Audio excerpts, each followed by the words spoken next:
Government is intensifying its measures to ensure COVID-19 funds are accounted for. That's what we are told. This as forensic investigations have uncovered corruption in various departments. Now, the Unemployment Insurance Fund is in the process of appointing auditors to probe how companies spent the 18 billion rand paid out. For more on this, we speak to Teboho Maruping, who is UIF Commissioner. Teboho, I know that my intro talks about 18 billion rand, but I imagine that the figure is much higher than that. Credit to the reporting of EWN, 38 billion rand, and you've been saying this is not small change. What exactly do you suspect happened here? I think our concern, just before this interview, we were just speaking to a client who was complaining already that they've been shortchanged by the employer. We have paid this employee about 7,000 rands, but the employer have only extended 3,200 to this employee. These are one of the issues that we want to drive with this forensic investigation, because the 38 billion rands was intended to relieve South Africans of the pressure of the lockdown and help them to survive these difficult times. And so, I mean, you mentioned that example. Is that the pattern that you've picked up that has created enough suspicion in how you work, such that you are now calling for this forensic audit and actually are possibly looking at the possibility of bringing in the SIU? In actual fact, when we started with the project, it was our intention from Waco that we wanted to make sure that money goes to the intended recipients.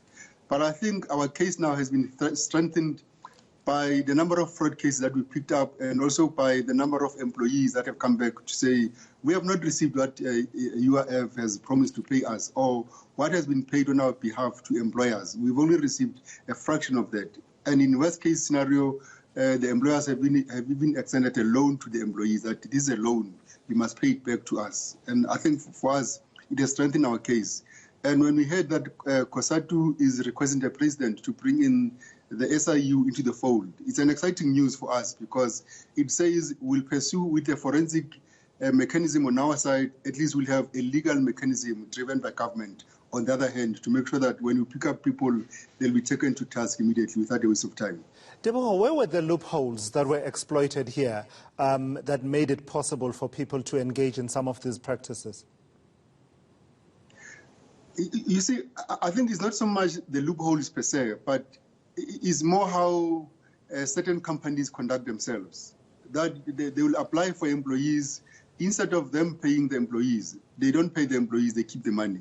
And in some instances, they want to garner interest with the money. In some instances, it's just malicious intent, where they're not transferring the money to the employees. And we've taken this strategy as a department because we knew that if employees were to come to UIF, there'll be a number of challenges, one of which is a lockdown.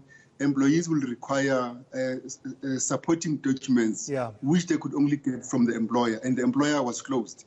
And therefore, that's why we understood that it is important for the employer to apply on behalf of the employee. Yeah, but you addressed one of my questions, actually, Teboho. You addressed one of my questions that I had been wondering why it is that this particular scheme you were running via the mechanism of the employer being the one to apply on behalf of the employees. So you've clarified that. But one of the other trends that you picked up, you're saying that there were some employers who were basically claiming on behalf of employees who were actually at work, and basically the work had not been disrupted.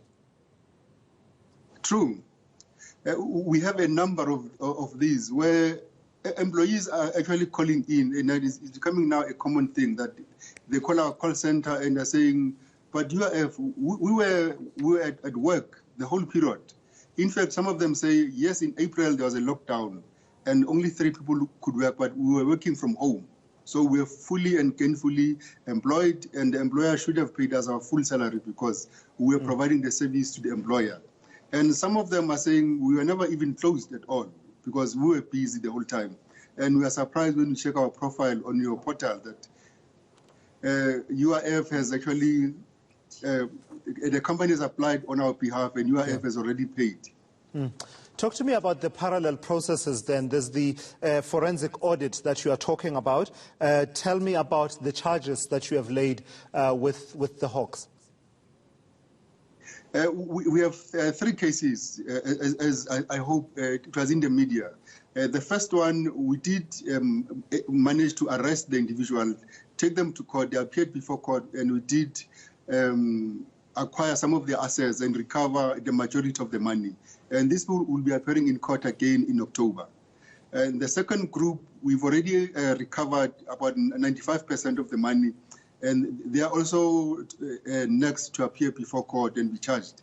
And we are charging them with fraud, but we are guided by the Hawks, of course, on what charges are best placed for each case. Because some of them is money laundering, where you find someone took UIF money and splashed it amongst their family member, distributed as quickly as they got it, that within 2 days, the money was distributed to their family, their friends, and they bought things. But we went, frozen the account, recovered some of the assets, and even the money that the people had used. Lastly, Teboho, let me pull at this thread, the issue around the gazetting of the regulations for the extension of the temporary employee relief scheme. That scheme that's meant to basically, plug the gap of the income gap that has been brought on by disruption of business during the lockdown. It's strange that, this was announced in July. It was meant to have been extended in July, and the 6-week period of that extension is actually meant to run out in the next 3 days. But 3 days before the extension is due to run out, we still don't have regulations that would make it possible for this. What's been the impact of a failure to bring in these regulations? You've seen how helpful this has been in terms of people's income. So if it's not, regulated, the regulations are not out, it means people are not getting paid, and the 6-week extension is almost over.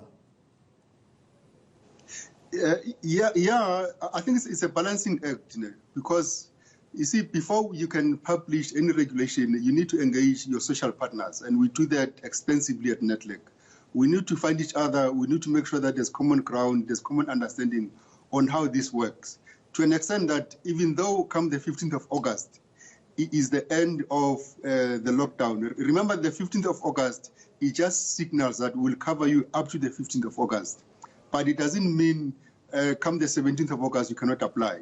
The application is open until such time that you announce that now it's closed. So it means people are still able to apply as far back as April, because there are people who didn't know that they could apply for April. They didn't understand some things. It's still open. They can still apply for April, May, June, July, and August. So it's open. We're actually going live with the system in 2 days, or on the 17th, as we've agreed with the social partners. But the intention was to make sure that any other system gaps, misunderstanding for applicants, because we've asked our partners to go through the system and ask themselves that as a client, what are the things that we can simplify even further, so that any further applications is better simplified, it's easier, and it's quicker. And we've been doing that with our social partners. And so far, I think we've made progress, and we'll be able to open now for the remaining period. So just very briefly then, Teboho, from your side, no employee should have fallen through the cracks by not being able to benefit from this temporary employee relief scheme from your side, other than those ones who've been prejudiced by some of the fraud and corruption that has happened on the side of employers. But as far as this process of not gazetting the regulations to extend this TERS scheme, there should have been no prejudice to any employee on that front. At all. There should be no prejudice. In fact, we did sign off the direction yesterday, and it was published. So people can now get to understand what is happening, but they are not going to suffer because we publish late. It's still open for them. They can still apply, because some of them may have taken loans, may engage with their uncles, their friends, and the money will be coming soon to them, so that they're able to close those financial gaps that they were exposed to. All right, thank you for that. That's Teboho Maruping, who is the Commissioner at the Unemployment Insurance Fund.